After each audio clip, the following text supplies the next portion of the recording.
Many game series have sequels, some better than others. Sequels are a great tactic for developers to use to establish name recognition and build up a quality brand. Also, consumers love it because, for the most part, you know what you're getting with a sequel. If you love the first one, you'll definitely love the second, right? Well, wrong in this case.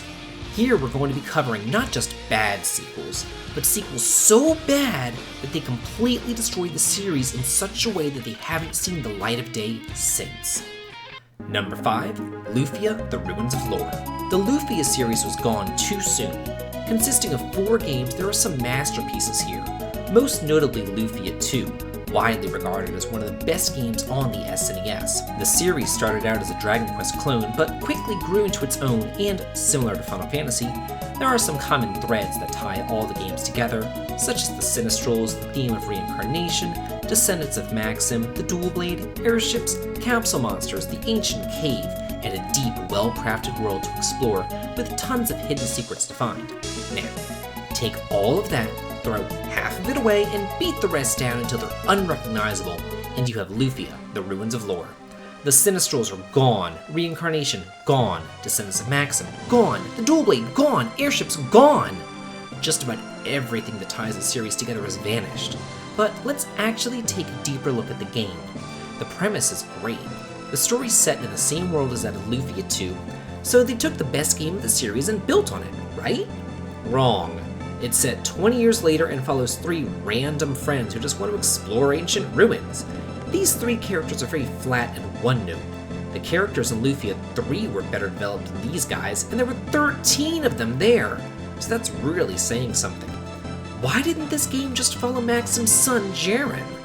Unique character growth is gone and replaced with a bare-bones job system ripped straight from Dragon Quest. Capsule monsters are also gone and replaced with a Pokemon-esque monster-catching system. Even the world map is gone. Now you just point and click. While they may seem pretty fun to plan out your party's classes, in reality, you just need everyone to master Chance Hit from the fighter. After that, you'll want some priests for healing and maybe a thief for his exit ability. That's it. There's your win-the-game formula. Overall, I think that Lufia 4 is an ambitious game that set out to tell a nice story using the best world that the Lufia team had ever created. But they failed somewhere along the way. They had everything that they needed: puzzle dungeons, job classes, on-screen enemies. But they left something crucial out: the fun factor. Quite frankly, the game is just plain boring. It's uninspired dungeon interspersed with uninspired towns, coupled with an insipid storyline. Don't get me wrong, it's a solid RPG that does do a lot of things right from a gameplay perspective, but it just can't keep my interest. Number 4, Grandia 3. Grandia is quite simply a masterpiece. One of the crowning achievements of the PlayStation 1 era, with excellent music, gorgeous sprite graphics, fantastic characterization, as well as a gripping coming-of-age storyline set in an expansive, fantastical world. This, in and of itself, would be enough to set it above most RPGs of the era, but the designers went above and beyond by coupling this with an immersive, strategic battle system that keeps you coming back for more. Grandia 2 followed in its predecessor's footsteps, doing all the right things, and is commonly known as one of the best RPGs for the PlayStation 2, as well as for the Dreamcast. After 2 successful jaunts into the genre, you would think that they had the winning formula down, right? Wrong. Enter Grandia 3, a miserable experience from beginning to end. However, not all of it is a smelly, horrific dump. The first 10 hours or so are a slightly more polished turd. The game follows the less-than-grand adventures of Yuki, whose greatest wish is to become a pilot, and the cliché, mysterious, amnesiac girl Alfina. Also, Yuki's mother and a gambling sailor come along for the ride, and they're fantastic characters, both in and out of battle. They're witty and fun, and bring a wonderful sense of sarcastic contrast to the more serious Yuki and Alfina. However, after about 10 hours, the game falls apart right in front of your eyes. It's almost as if 2 different teams created the 2 halves of the game. Miranda and Alfonso abruptly and without reason just up and leave your party, literally never to be seen again, and only to be replaced shortly thereafter with boring characters who, after joining you, say pretty much nothing else. To make matters worse, the plot loses all concepts of discovery, exploration, and flight, and instead becomes a collect the crystals to save the world plot. There are no side quests to speak of, and no meaningful backtracking allowed. The battle system also falls apart this time too. The trash mobs start becoming extremely fast and strong, and each random battle simply becomes a race of who can cast the all-hitting spell the fastest. With long, unskippable spell animations, they flushed fast-paced combat straight down the toilet. It's no wonder that 13 years after this disaster released, we have still yet to hear anything from the Grandia franchise. It just seems dead in the water, and if they can't recreate the magic of the first two games, maybe that's what it deserves. Number 3, Star Ocean 5. The Star Ocean series started out so strong with the gorgeous, innovative game released on the SNES, but my, how the mighty have fallen. While most RPGs of the time were set in a predominantly medieval era, the Star Ocean games took a more futuristic planet-hopping approach. This alone sets it apart from many RPGs, especially those in the SNES era.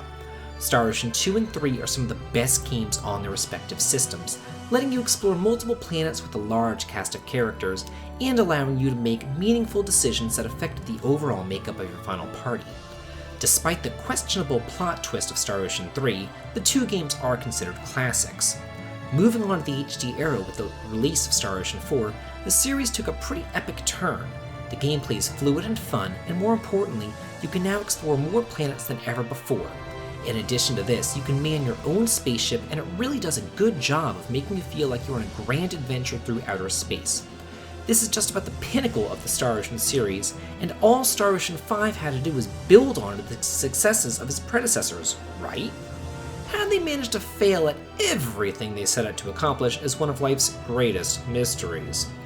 Planet exploration is gone because Star Ocean 5 only lets you explore one planet. And I use the term explore loosely, because it's really only 3 countries on that planet that you get to explore, but that's the least of its problems. The game is just low budget, cheap, and rushed. It's filled to the brim with fetch quests that will have you wandering from point A to point B over and over and over again with no teleportation abilities. Graphically, the game looks actually worse than Star Ocean 4, and that was on a previous generation system. The story's all over the place. Antagonists and protagonists will just seemingly pop out of nowhere. You won't even know who they are before you kill them 5 minutes later. The game can be completed in as little as 12 hours. It's just that short. Every other game in the series was an epic adventure lasting you 60 plus hours of gameplay time, but not here. You gather your 7 party members, less members than any other game in the series, and you just follow the map markers to the next destination until the end of the game. The side quests meant to pad the gameplay time are just as repetitive as the game. Instead of actually adding to the story, background, or game lore, they're all pretty much just bring me this or kill that type quests. Private actions are just as lazy. Basically, there's a trigger point for private actions in each town, and when you run onto that point, your party will start talking. You then have to leave the zone and re-enter to get another private action there. If you want to see them all, get ready to run in circles over the trigger point for like 30 times for each chapter. It's maddening. Also, combat's a mess. All battles take place on the overworld screen, and you control all 7 characters in battle. But you really should only play as Fidel, because if you dare to actually control anybody else, you'll start the battle in the runaway zone, and either accidentally run away or start at a massive disadvantage. Did anybody even playtest this dumpster fire? Number 2, Dawn of Mana. The Mana series has a long-running history of superb action RPGs with good stories, characterization, cute enemies, and fully realized colorful worlds. The series began on the unassuming Game Boy with Final Fantasy Adventure because everything, even Saga, was Final Fantasy back then. But it really hit its stride with the 2 entries on the SNES. Introducing more stable gameplay elements such as the elemental spirits of mana, multiple party members, and the ring menu, the game is well known as the best action RPG for the system, only eclipsed by its sequel, Seiken Densetsu 3, which, while amazing, was sadly never released outside of Japan. Fast forward to the PlayStation era with Legend of Mana, which changed the gameplay by introducing a non-linear quest with a land-make system and a choose-your-own-scenario system, where you can follow different characters and different story arcs until you reach the conclusion of the game. This change in the formula got mixed reviews, but it was still a huge success. The Mana series was fondly remembered as a great franchise for the next 7 years until absolute abomination hit, from which the series has never truly recovered. Dawn of Mana was set up as the epic action RPG that the PlayStation 2 needed, the shining jewel in its crown. It had everything: a gorgeous world, a top-notch development team, including the series creator, and a push from Square Enix to develop a ton of Mana games at one time, known as the World of Mana. All those Mana games, Children of Mana, Heroes of Mana, Friends of Mana, sucked. But those were spin-offs, and we kind of knew that they sucked. But Seiken Densetsu 4, or Dawn of Mana, was to be the true successor to the Mana series. It had to be great! Too bad it turned out to be a flaming pile of crap. Let's start from the beginning. The story takes place in the first series chronologically, detailing the story of the Mana Tree, and you take on the role of Keldic, who struggles to save the Mana Tree, the legendary beast, and the world from the underworld beings of Mavolia. The story's okay. That's not really my complaint. My complaint is that everything else is dog shit. There are no towns, little to no exploration either. The game is divided up into 8 chapters, and only at the end of each chapter can you shop. But that's nothing compared to the gameplay and god-awful camera. It seems that designers went out of their way to make everything as annoying as humanly possible. The game is fully 3D and uses a Havoc engine, where just about everything can be interacted with and thrown about as a weapon. This sounds fun in theory, but in reality, combine that with god-awful mechanics, controls, and most importantly, a camera that actively works against you, you'd be hard-pressed to find anybody who actually completed this train wreck. To top it off, once you finally complete a stage, all your levels and stats are reset back to level 1. Who thought that was a good idea? It's no wonder that the series has been relegated to cheap mobile games, remakes, and ports ever since this hit the scene and let down gamers everywhere. Number 1. Lunar Dragons Song. The Lunar series is near and dear to my heart. The series is the shortest on this list, however, only spanning 2 mainline games. There is a third game, Lunar Magic School, only released in Japan for the Game Gear, but that's a Game Gear game, and they all suck. That's all I'm really going to say about that. So let's move on to the really games that we know and love. Lunar Silver Star Story and its sequel, Eternal Blue, began their life on the much-maligned Sega CD, where they languished in obscurity until being remade for the PlayStation 1 by Working Designs. Say what you will about Working Designs as localization and humor, but I personally love it. They spiced up the characters and gave the more mundane NPCs some inside pop culture humor. But on to the actual games themselves. Like many RPGs, they tell a coming-of-age story of a teenage boy and a mysterious, magical girl. This may seem to be cliché and trite, but it's done so well with music, animated cutscenes, humor, and gorgeous graphics, smart level design, that they're a cult classic and some of the best RPGs ever created. Coming from the golden age of JRPGs, they incorporate a strategic turn-based battle system with on-screen encounters, fast movement, high fantasy elements, and impeccable world building.